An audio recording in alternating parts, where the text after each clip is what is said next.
Good morning, colleagues, friends, and supporters. I'm Gary McCoy, Vice President of Policy and Public Affairs for HealthRIGHT 360, a person with lived experience and recovery from substance use disorder, and a former client of this incredible organization. It's an honor to be here this morning with so many dedicated staff and community leaders. Some of you have been part of my journey through my most challenging moments, and many of you stood alongside me in the ongoing fight for health equity and justice. As I walked up here, I couldn't help but notice the thermometer on the screen. It took me back to my first day in treatment, except back then, the only thing I was tracking was how long I could go without making a critical decision, like wanting to leave treatment to continue using. Thankfully, by not taking those actions and making better decisions, I have the privilege, like you, to support the life-changing mission of this incredible organization. Like so many of our clients, I came to HealthRIGHT 360 with a long history of health challenges and personal struggles. I lived on the streets of San Francisco, cycling in and out of shelters, racking up visits to San Francisco Sacramento General Hospital, and criminal charges. There was no consequence great enough to have me consider, even for a moment, life without alcohol and drugs. I had almost no one meaningful in my life, no hopes and dreams, and I resigned myself to an early death from an untreated AIDS diagnosis. I carried immense shame every day. I didn't want to be the person I had become, but I didn't know how to escape that reality. I had distanced myself from my entire family, except for my grandmother Gladys, my permissive enabler, as I later jokingly called her. While others thought tough love would save me, she answered my monthly collect calls. She sent me money, kept the thread of connection alive. She would always ask if I talked to my mom and dad, and then drive to Western Union in Virginia and send me $200. That money would buy me a hotel room for the night so I could shower and rest, a change of clothes from Goodwill, a decent meal or two, and yes, drugs. Ultimately, it wasn't rock bottom that led me to recovery. It was the connections I made during moments of profound vulnerability.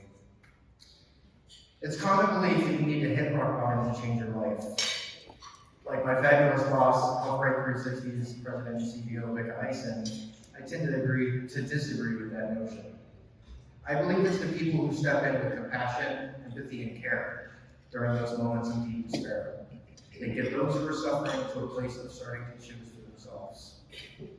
When I learned I was HIV positive, which was the most frightening news of my life, it wasn't the diagnosis that eventually propelled me forward. It was the counselor at San Francisco City Clinic who held space for me, for my fear, my grief, with such compassion and that connection.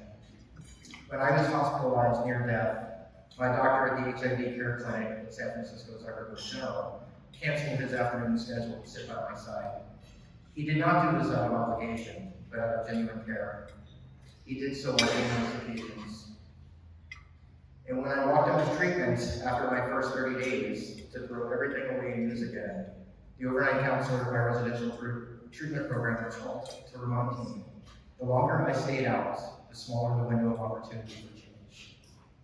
That call brought me back, that connection, and I've stayed on this path since that evening of February 17, 2011. And there were many other connections.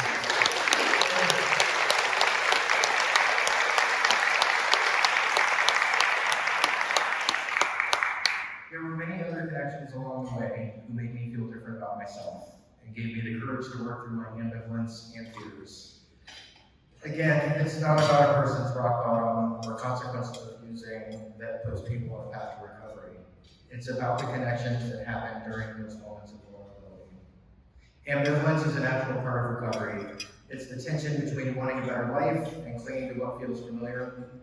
It can stall progress and create resistance, but it's also a powerful opportunity. When addressed with empathy, ambivalence becomes a chance for deep reflection and growth. This is where behavioral health staff play an irreplaceable role.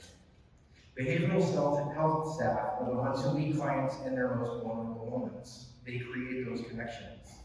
They guide with patience, build trust, and help clients believe in themselves when health and healing feel out of reach. Their dedication goes beyond the job description, and many come from a place of lived experience themselves. It's the late night conversations, the relentless search for resources, and the unwavering belief that recovery is possible.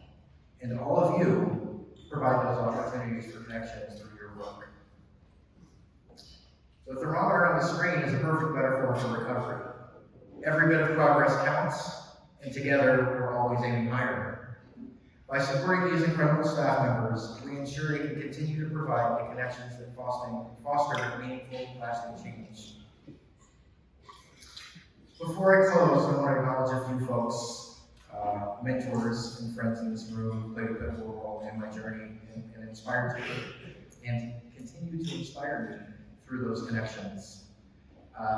State Senator Scott Mayer for seeing something in me in my brother's recovery, hiring me as an interim legislative aide in his district supervisor's office, even after I walked through my fear and telling him about my history and challenges. Dan Reynolds, former Chief of Staff to Speaker Emeritus Nancy Pelosi and current Vice Chancellor with UCSF. After serving in Speaker Emeritus Pelosi's district office as what may have been the oldest intern, Dan later offered me a position as a senior congressional aide, even after I told him about my history and challenges. Zach Frenette, also a former client, currently Director of Policy for Physical Community Services, who I met many years ago at a 12-step meeting in his own recovery. It's been the honor of my life to be a mentor to Zach, his 12-step sponsor, to see him through fatherhood with 2 incredible children and a wonderful marriage and home ownership. These are the connections that also help keep us on the path of recovery and foster the desire to pay it forward and continue helping others. As I wrap my remarks, I want to go back to my permissive enabler, my beloved grandmother Gladys. At 95, she was diagnosed with health challenges that unfortunately could not be addressed, and she knew her time on earth was closing. At the time, she still lived very independently in her own place, but other family members and her doctors recommended she go into assisted living. I knew this would have been too much for my grandmother, so I decided, with my supportive husband Corey, to quietly pay for her in-home assisted care to come to her house instead. At the end of last year, she was able to move into my cousin's house and continued receiving her in-home assisted care. And I sent her $200 a month without question, so she could buy her lottery tickets, her guilty pleasure, and other odds and ends that made her feel more independent. For nearly 2 years, I flew to the East Coast once a month to spend time with her, and she eventually found out I was paying for her care and sending her that $200 a month. On several visits before she passed earlier this year, as I was about to leave for the airport to come back to San Francisco, she was able to stand up, put her hands on my shoulders, look me in the eyes, and thank me for everything. Everything, she would repeat with emphasis. For the in-home assistance, the money each month, the time spent with her, and more importantly, she'd say, for making her proud with my recovery and my life. And though she's gone now, she will always remain one of the most powerful connections in my life. Thank you all for being here, for your dedication, for your belief in the power of connection to transform lives, for a truly a safe mind and countless others like me.